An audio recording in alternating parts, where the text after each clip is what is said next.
Bonsoir à toutes et à tous et bienvenue à la Closing Bell, dernier point de marché de la semaine. Je suis Yoav Nizar et très heureux de vous retrouver en ce vendredi 15 avril 2016. Je vous laisse prendre connaissance de l'avertissement lié au risque de trading.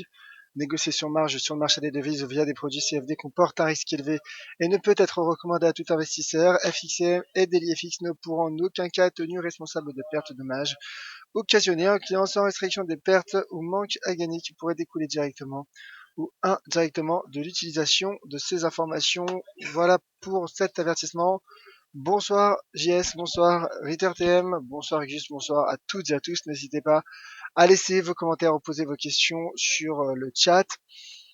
Passons à présent au marché et au graphique, les marchés actions qui consolident, qui prennent des bénéfices avant la réunion de Doha.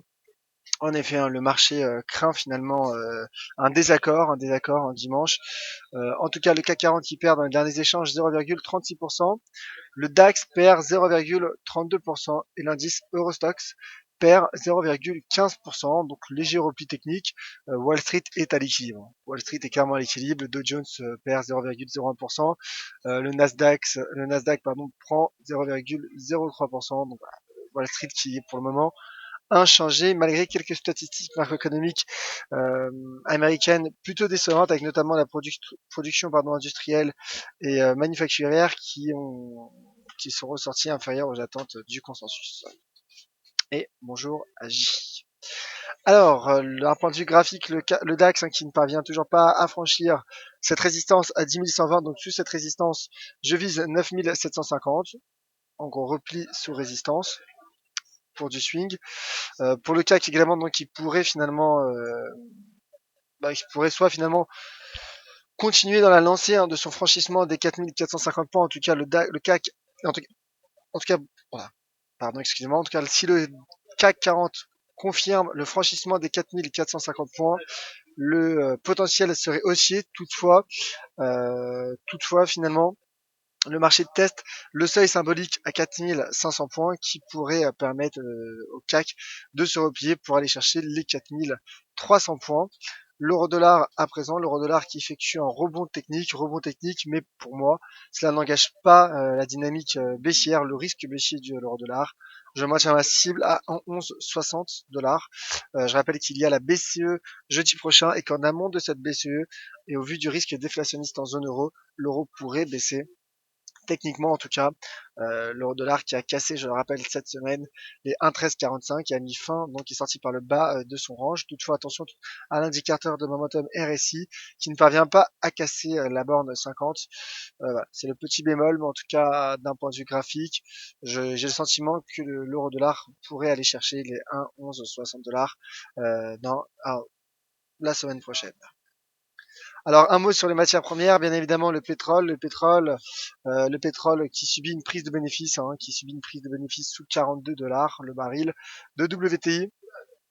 Et le marché donc qui craint, comme je disais, un désaccord donc à Doha entre les pays exportateurs ce dimanche, je le rappelle. Techniquement, en tout cas, il y a repli sous 42. Donc le cours pourrait aller tester la moyenne mobile 20 jours, voire c'est le seuil d'inversion de polarité à 38 $. Potentiellement même aller chercher les 36-18 qui sont les plus bas niveaux de 2008, je le rappelle. En tout cas, comme le disait et comme le rappelait Vincent Gann dans la matinée, euh, prudence si vous êtes exposé sur le pétrole, car en effet les marchés peuvent décaler, il pourrait y avoir un trou de cotation à l'ouverture dimanche soir.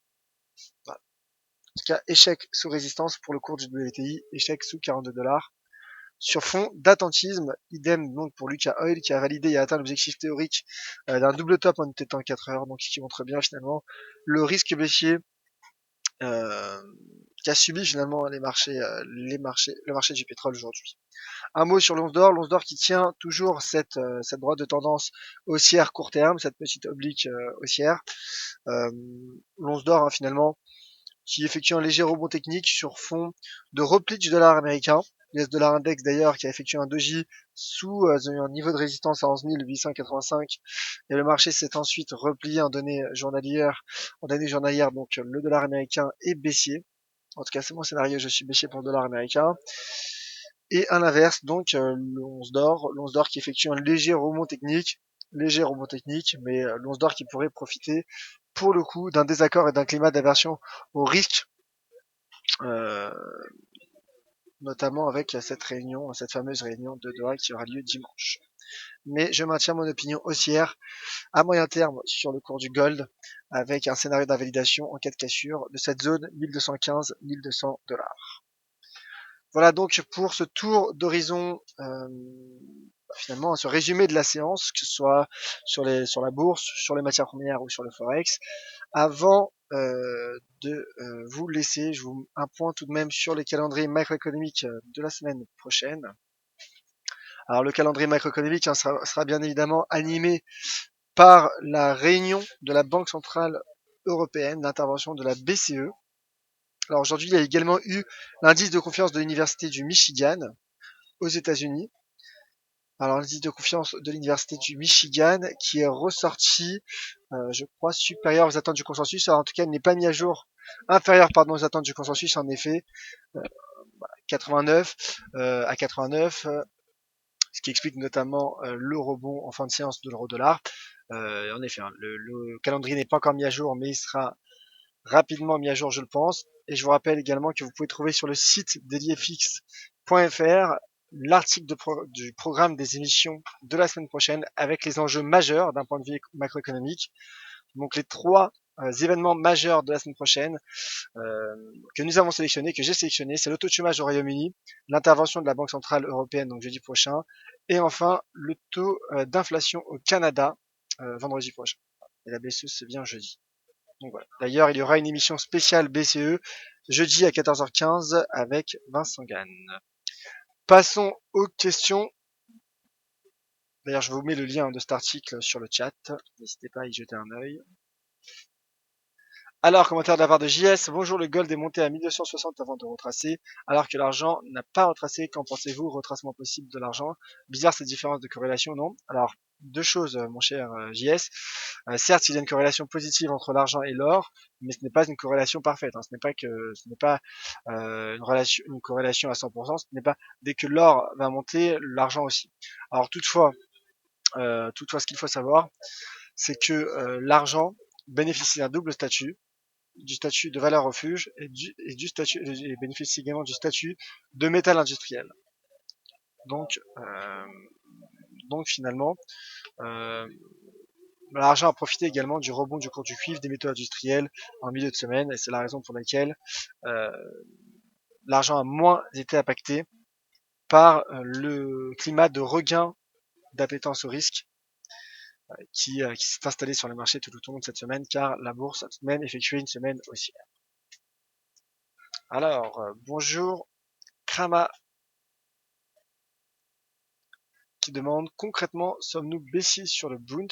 Alors je vous invite à retrouver pour le Bund un article également qui est disponible sur le site dailyfx.fr, un décompte idiotiste effectué par Nicolas Lavallée. Toutefois sur le Bund la tendance est haussière, le cours est soutenu par une droite de tendance haussière également. Donc même si à court terme cela fait range, hein, le cours fait range, la dynamique est plutôt haussière. Et le marché teste la ligne de coup d'un double bottom en unité de temps 4 heures. Donc je dirais que le potentiel en effet est haussier.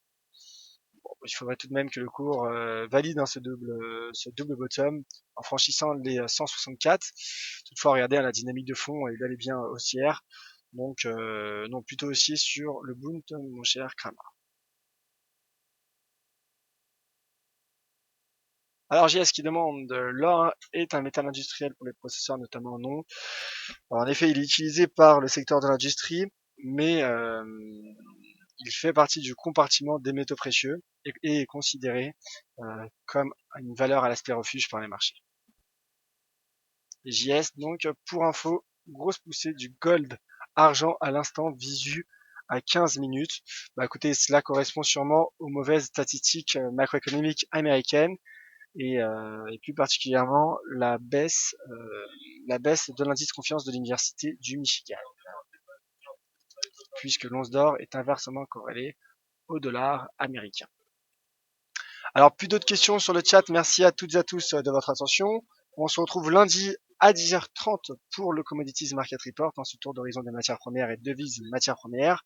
Je vous rappelle également qu'à partir du mois de mai, le Commodities Market Report débutera à 10h15 pour un format élargi. D'ici là, je reste à votre entière disposition sur Twitter @tuavnizar, également sur le forum d'EliFX ou encore sur le groupe Facebook des analystes d'EliFX. Le CAC donc qui finit en baisse de 0,36% à 4495,17 points, donc sous les 4500 points.